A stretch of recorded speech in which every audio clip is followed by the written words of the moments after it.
तो नेटफ्लिक्स पे एक नई डॉक्यूमेंट्री आई है जिसका नाम है रोशंस, और ये डॉक्यूमेंट्री 4 एपिसोड्स की है। हर एक एपिसोड के लेंथ अराउंड 45 मिनट्स है, and I have to tell you it was a very good experience to watch this. इस वीडियो में हम पूरी चीज़ों के बारे में बात करेंगे, क्या मुझे अच्छा लगा, क्या मुझे बुरा लगा, और ये काफ़ी एक कैंडिड सा, नॉर्मल सा, स्पॉइलर वाला डिस्कशन होने वाला है।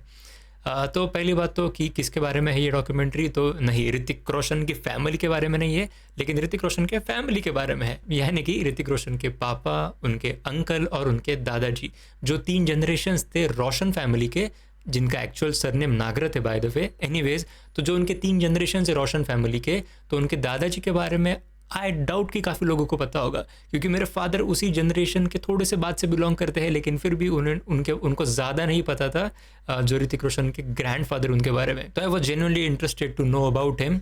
एंड इनफैक्ट जो ओपनिंग शॉट ही है पूरे क्या डॉक्यूमेंट्री का, वहाँ पर ऋतिक रोशन सेज कि he is listening to the voice of his grandfather for the first time. तब मुझे सुन के थोड़ा लगा कि हाँ, ऐसा कैसा हो सकता है।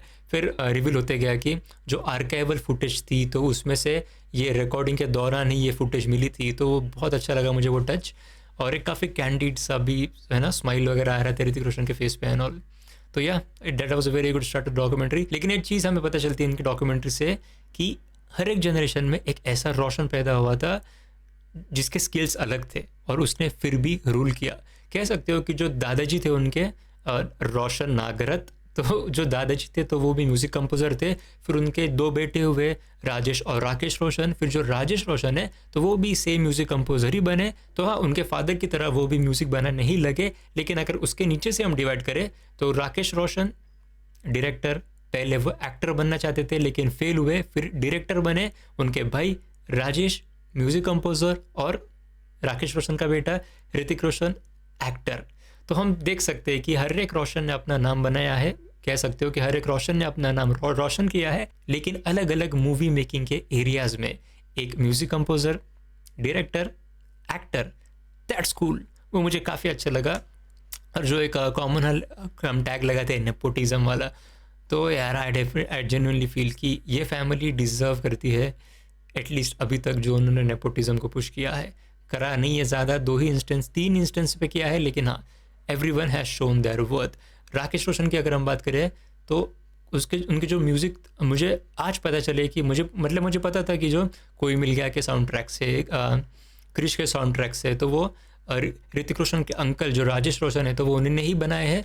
लेकिन 70s के मूवीज़ के, यानी कि याराना के साउंड ट्रैक, वैसे जो पुराने हमारे फादर के जनरेशन्स के जो सॉन्ग्स है, तो उनका भी साउंड ट्रैक बहुत कन्फ्यूजन हो रहा है नेम में, राजेश रोशन ने ही करे हैं। वो मुझे कल पता चला, और तब जेन्युइनली मुझे फील हुआ कि यार जनरेशन बाय जनरेशन इन्होंने पक्का रूल किया है एकदम अच्छे से। फिर if you talk about Rakesh Roshan जो ऋतिक रोशन के फादर है, तो वी ऑल न्यू कि उन्होंने कोई मिल गया बनाई थी, क्रिश बनाई थी, क्रिश 3 ऑब्वियसली उन्होंने ही बनाई है। और जो ऋतिक रोशन की सबसे पहली मूवी थी कहो ना प्यार है, वो भी उन्होंने नहीं बनाई थी। फिर करण अर्जुन, वो भी उन्होंने नहीं बनाई थी। तो जो ऐसे बड़े बड़े से लैंडमार्क वाले मूवीज़ हम सबको पता है कि उन्होंने वही बनाए थे, लेकिन उनका जो पहले का स्ट्रगल था एज एन एक्टर, उसके बारे में मुझे इतना पता नहीं था। मुझे पता था कि वो एक्टिंग करते थे पहले, लेकिन he was a failed actor, इतना ही मुझे पता था। बट उन्होंने कितना उसके लिए स्ट्रगल किया था वो भी कल पता चला।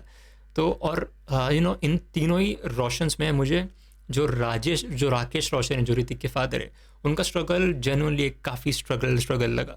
क्योंकि जो राजेश रोशन थे जो म्यूज़िक वाले थे, तो उन्हें सिर्फ फर्स्ट मूवी में ही सक्सेस नहीं मिला, लेकिन सेकंड मूवी से उन्हें सक्सेस मिलता गया, और बहुत भयंकर सक्सेस मिलता गया।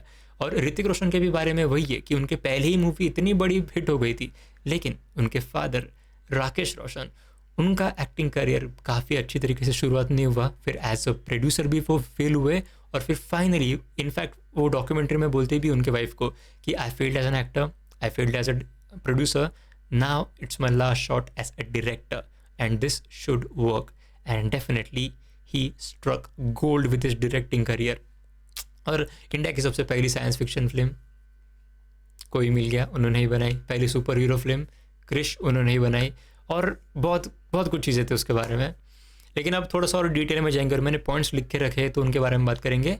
तो एक पॉइंट तो हो गया कि सारे रोशंस डिफरेंट थे उनके अलग में। लेकिन एक जो चीज़ थी जो मैं और देखना चाहता था डॉक्यूमेंट्री में, वो था कि जो दोनों भाई ने साथ में काम किया है। For example in the movies like वही कोई मिल गया, क्रिश वगैरह वगैरह। तो ये जो लैंडमार्क वाले फिल्म्स थे जहाँ पे इन दोनों ने साथ में काम किया था, और इनफैक्ट उनका बेटा यानी कि ऋतिक, राकेश और राजेश, ये तीनों ने जिन जिन मूवीज़ में काम किया है वो 100% ट्रैक रिकॉर्ड वाली मूवीज़ है। लेकिन उन तीनों का अगर एक साथ में बैठ के छोटा सा इंटरव्यू होता था तो और मज़ा देखने को आता था। इनफैक्ट एटलीस्ट उन दोनों भाइयों का तो भी अगर साथ में इंटरव्यू होता था तो और भी मज़ा आता था देखने में, क्योंकि हम हर एक आदमी से इंडिविजुअली सुन रहे हैं उनके बारे में, यानी कि बाकी डायरेक्टर्स हो गए या फिर बाकी म्यूज़िक कंपोजर्स हो गए वो टाइम के, तो वो बात कर रहे थे कि जब जब इन दोनों भाइयों ने साथ में काम किया है, it has been legendary, it has been magical. लेकिन एट द सेम टाइम अगर दोनों भाइयों का साथ में इंटरव्यू होता था तो that would have been pretty good. फिर उसके साथ एक और चीज़ है जिसके डेप्थ में मैं देखना चाहता था लेकिन मुझे देखने को नहीं मिला, और वो था जो मर्डर अटेम्प्ट हुआ था राकेश रोशन के ऊपर। काफ़ी अच्छी तरीके से सस्पेंस वगैरह बिल्ड करके बताते हैं कि ऐसा अटेम्प्ट वगैरह हुआ था, बट क्यों हुआ था, किस चीज़ के वजह से हुआ था, कैसे हुआ था डिटेल में, उसके बारे में अगर और कुछ कमेंट्री मिलती थी तो और अच्छा लगता था। उसके बाद फिर से एक और चीज़ के बारे में मुझे और जानना था, और वो था ऋतिक रोशन का बॉडी, उनका वर्कआउट, क्योंकि उतना सबको ही पता है ऑलमोस्ट कि उनके बॉडी में कुछ तो प्रॉब्लम था जिसके वजह से वो बॉडी नहीं बिल्ड कर सकते थे, लेकिन फिर भी उन्होंने बॉडी बनाई और एकदम खतरनाक किलर फिजिक बनाया। लेकिन अब ये डॉक्यूमेंट्री है, ये documentary is the right place to talk more about this. उन्होंने बस ऊपर ऊपर से ही बोल दिया, बट उसके डेप्थ में भी वो गए नहीं। फिर एक और चीज़ है जिसके बारे में मैं थोड़ा सा अंडरवेलमिंग फील हुआ, वो था ऋतिक रोशन के इंडिविजुअल अचीवमेंट्स। ऋतिक रोशन के इस मूवी में बस हम उनके लॉन्च होने वाली अचीवमेंट को ही देखते हैं, यानी कि जो कहो ना प्यार है मूवी कैसी बनी थी, उसको कैसा लॉन्च किया गया था, और उसके बाद कैसा रिसेप्शन था ऑडियंस के बीच में ऋतिक रोशन और अमीषा पटेल के बारे में वगैरह। तो थोड़ा और उसके बाद के भी तो काफ़ी सारे मूवीज़ है जो ऋतिक रोशन के खुद के अचीवमेंट वाले मूवीज़ है। धूम 2 एक एग्जाम्पल है, और भी काफ़ी सारे मूवीज़ है जिसमें उनकी एक्टिंग काफ़ी अच्छी थी। तो I would have love to go deep into the achievements of Hrithik Roshan, क्योंकि हम राजेश और राकेश रोशन और जो मेन सबसे बड़े रोशन थे, रोशन नागरथ, इन सब के अचीवमेंट्स के बारे में अच्छे खासे डेडिकेटेडली एक एपिसोड हमें देखने को मिले। लेकिन ऋतिक रोशन के इंडिविजुअल अचीवमेंट्स के बारे में भी और जानकारी दे सकते थे, क्योंकि उनके भी कुछ कम अचीवमेंट्स है नहीं। फिर एक बात मुझे अच्छी लगी कि हार्ड टॉक्स भी करे उन्होंने, यानी कि जो करण अर्जुन मूवी सबको पता है कि काफ़ी खतरनाक बहुत बड़ी ब्लॉकबस्टर थी, लेकिन मुझे कल पता चला है कि शाहरुख खान ऑन बोर्ड नहीं थे स्टोरी के बारे में। मुझे उतना पता था कि उनके कास्टिंग के बारे में काफ़ी चीज़ें हुए थे। शाहरुख को पहले मूवी ऑफर हुई थी, उन्होंने पहले हाँ बोला फिर नहीं बोला, फिर मूवी सलमान और आमिर मतलब बहुत सारे एक्टर्स के पास गई थी, लेकिन फिर बाद में एसआर के फिर से मान गए कि हाँ मैं करूँगा। तो वो उतनी चीज़ें तो मुझे पता थी थोड़ी बहुत कि उनके कास्टिंग के लेके काफ़ी बड़ी स्टोरी थी, लेकिन एसआर के को बिलीव ही नहीं हो रही थी वो स्टोरी में। उसके बाद सलमान खान भी मतलब सलमान और शाहरुख दोनों को ही इस डॉक्यूमेंट्री में बोला गया था कि मिसचीवस थे, काफ़ी ज़्यादा, काफ़ी तंग करा था राकेश रोशन को, काफ़ी परेशानी में उनको डाला था शूटिंग के दौरान। तो उसके बारे में भी उन्होंने बात करी, तो वो मुझे देखने में अच्छा लगा कि जो हार्ड टॉक्स होते हैं, आप देखो तुम, खैर सलमान खान तो थे नहीं डॉक्यूमेंट्री में, लेकिन Shahrukh Khan was in the documentary himself, और वहाँ पे वो खुद उस चीज़ के बारे में बात कर रहे हैं। तो वो अच्छा लगा कि हाँ उन्होंने ऐसे चीज़ को नज़रअंदाज नहीं किया, उसके बारे में भी डिटेल में बात करी। तो हाँ यार, अच्छी खासी डॉक्यूमेंट्री थी, मुझे जेन्युइनली मज़ा आया।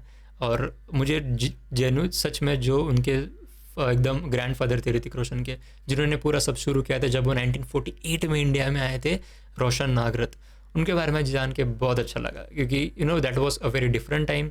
फिर कैसे वो एक हर एक चीज़ का हमें एक स्टार्टिंग पॉइंट जानने में काफ़ी मज़ा आता है। तो ये ऋतिक रोशन के फैमिली का स्टार्टिंग पॉइंट वो है, तो वहाँ से पूरी कहानी नीचे उनकी शुरू होती है।